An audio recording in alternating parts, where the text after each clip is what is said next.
Welcome to business coaching institute. आप सभी साथियों का बिजनेस कोचिंग इंस्टीट्यूट में स्वागत है।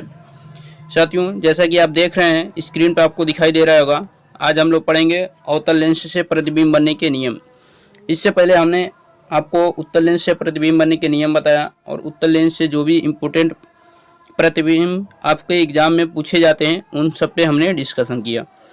तो इस वीडियो में हम लोग समझेंगे कि अवतल दर्पण से अवतल लेंस से प्रतिबिंब कैसे बनते हैं और उसके क्या नियम है। ठीक है ना, क्योंकि अवतल लेंस से कुछ प्रतिबिंब ऐसे हैं जो एग्जाम के पॉइंट ऑफ व्यू से बहुत महत्वपूर्ण रोल प्ले करते हैं, तो हम उस पर चर्चा करेंगे।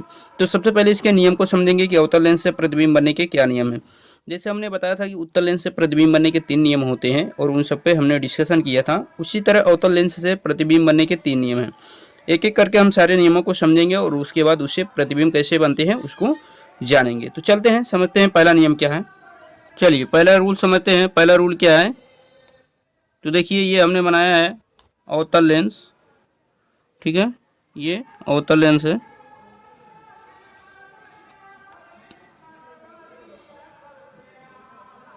ये है अवतल लेंस। इसमें हम लोग समझेंगे कि प्रतिबिंब कैसे बनते हैं।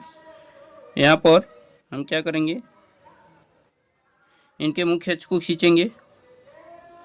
ये हो गए मुख्य अक्ष। ठीक है ना, मुख्य अक्ष में यह है प्रकाशिक केंद्र, जिसे आप जानते हैं ओ से। ठीक है, इसमें भी 2 फोकस दूरियां होंगी, एक होगा F1 और एक होगा C1, ये वक्रता केंद्र है। और ये है F2 दूसरी फोकस दूरी, और ये है C2। ठीक है ना। अब इसमें रूल क्या है, रूल ये है कि लेंस के मुख्य अक्ष के समांतर चलने वाली किरणें, मान लीजिए कोई भी किरण ऐसे मुख्य अक्ष के समांतर आ रही है, लेंस के मुख्य अक्ष के समांतर चलने वाली किरणें लेंस से अपवर्तन के बाद वो क्या होती हैं कि फोकस से फैलती हुई प्रतीत होती हैं। थोड़ा सा और नीचे हम इसको लेते हैं, ये वाला।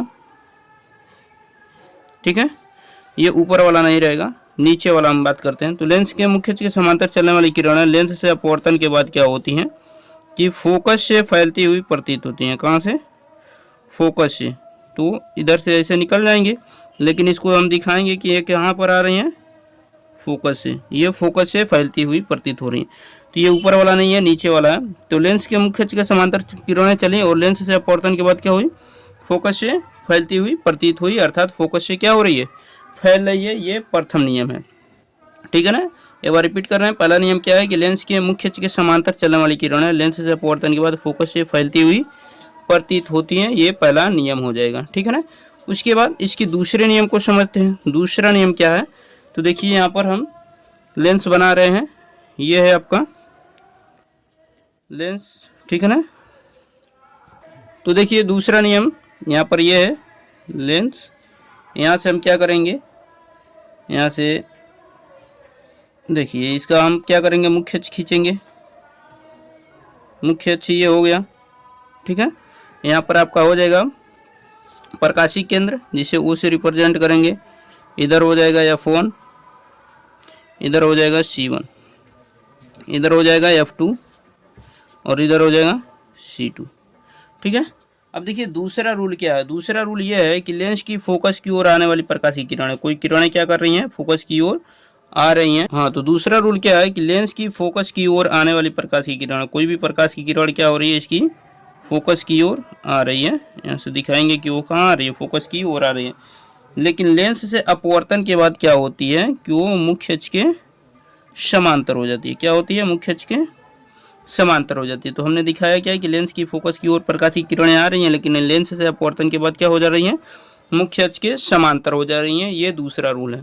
ठीक है, तो पहला रूल आपने क्या समझा कि लेंस के मुख्य अक्ष के समांतर चलने वाली किरणें लेंस से अपवर्तन के बाद फोकस से फैलती हुई प्रतीत होती है, ये पहला नियम है। दूसरा नियम क्या है कि लेंस की फोकस की ओर आने वाली प्रकाश की किरणें लेंस से अपवर्तन के बाद क्या हो जाती है, मुख्य अक्ष के समांतर हो जाती हैं। तीसरा रूल समझते हैं। तीसरा रूल क्या है, देखिए तीसरा रूल, देखिए तीसरा रूल क्या है, ये एक लेंस है। ठीक, अवतल लेंस हो गया।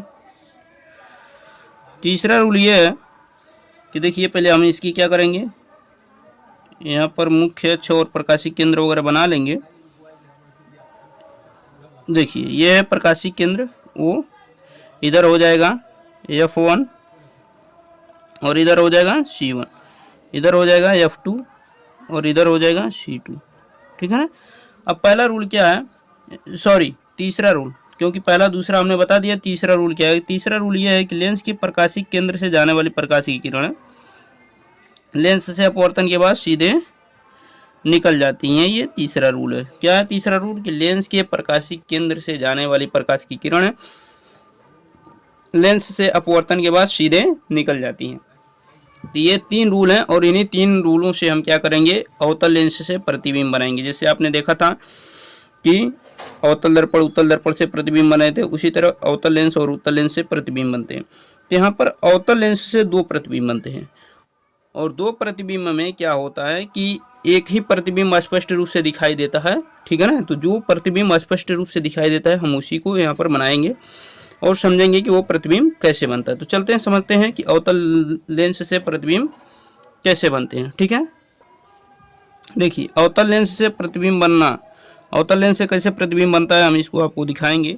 देखिए ये है एक अवतल लेंस, ठीक है ना, ये है अवतल लेंस।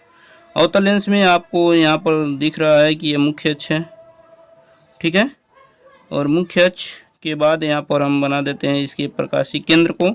यहाँ पर हो गया प्रकाशिक केंद्र, ये हो गया मुख्य अक्ष। यहाँ पर हो जाएगा आपका F1 और यहाँ पर हो जाएगा C1, इधर हो जाएगा F2 और इधर हो जाएगा C2, ठीक है। अब देखिए अवतल लेंस से प्रतिबिंब कैसे बनता है कि हम क्या करेंगे, किसी वस्तु को हम रख देंगे यहाँ पर, ठीक है। हम वस्तु को कहाँ रखेंगे, यहाँ पर रख देंगे। हम क्या कर रहे हैं, यहाँ पर वस्तु को रख दे रहे हैं। चलिए यहाँ पर वस्तु हो गया, ये है वस्तु, ठीक है।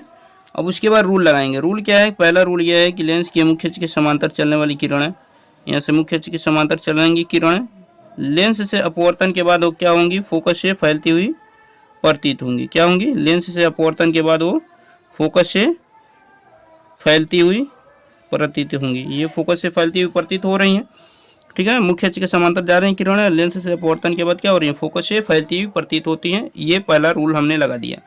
उसके बाद क्या करेंगे, हम तीसरा रूल लगाएंगे। तीसरा रूल क्या है, देखिए तीसरा रूल, देखिए तीसरा रूल क्या है कि लेंस के प्रकाशिक केंद्र से जाने वाली प्रकाशिक किरणें लेंस से अपवर्तन के बाद सीधे निकल जाती हैं, ठीक है।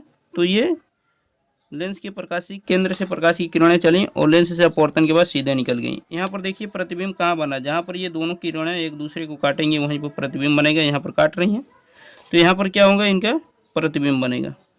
अगर वस्तु को नाम आप दे रहे हैं ए और बी तो प्रतिबिंब कहाँ बनेगा, ए डैश और बी डैश इसका नाम हो जाएगा, ठीक है। तो आप देख रहे हैं कि एक प्रतिबिंब जो बन रहा है स्पष्ट बन रहा है, एक और प्रतिबिंब बनता है जो फोकस पे बनता है और बहुत ही छोटी होती है, वो स्पष्ट रूप से दिखाई नहीं देती है। तो इस कंडीशन में आप देख रहे हैं कि अवतल लेंस से जो प्रतिबिंब बना है मात्र यही एक प्रतिबिंब ऐसा होता है जो स्पष्ट रूप से दिखाई देता है, और जो प्रतिबिंब बनता है वो प्रकाशिक केंद्र और मुख्य फोकस के बीच ही बनता है। हमेशा अवतल लेंस से ये जो प्रतिबिंब बनेगा वो प्रकाशिक केंद्र और फोकस के बीच ही बनेगा। एक और प्रतिबिंब बनता है जो फोकस पे बनता है, वो स्पष्ट दिखाई नहीं देता, लेकिन जो स्पष्ट दिखाई देगा वो हमेशा प्रकाशिक केंद्र और मुख्य फोकस के बीच बनेगा। और कैसा होगा प्रतिबिंब, कैसा होगा प्रतिबिंब, प्रतिबिंब प्रतिबिंब जो हो रहा है वो सीधा हो रहा है, सीधा सीधा आभासी आभासी सीधा आभासी और वस्तु से छोटा हो रहा है। क्या हो रहा है, और वस्तु से छोटा होगा, छोटा होगा, ठीक है ना। तो ये अवतल लेंस से प्रतिबिंब के बनने का हमने आपको नियम बताया। अवतल लेंस से प्रतिबिंब कैसे बनते हैं उसको भी हमने आपको बताया। तो ये अवतल लेंस से जो ये प्रतिबिंब बनेगा वो सीधा होगा, आभासी होगा, वस्तु से हमेशा छोटा होगा, ठीक है। इस बात का ध्यान रखिएगा। अब हम चलते हैं लेंस की क्षमता को समझते हैं। लेंस की क्षमता भी एक महत्वपूर्ण रोल प्ले करता है, तो लेंस की क्षमता को भी समझ लेते हैं। यहीं पे देखिए हम लोग समझेंगे लेंस की क्षमता। लेंस की क्षमता क्या होती है, तो लेंस की जो क्षमता होती है, लेंस की फोकस लेंस द्वारा फोकस दूरी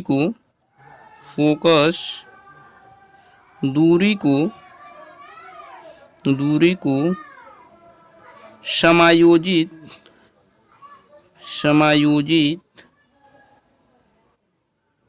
करने की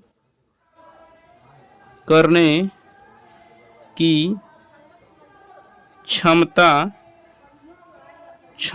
को लेंस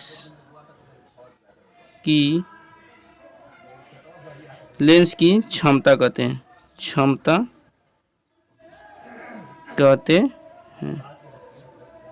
ठीक है ना।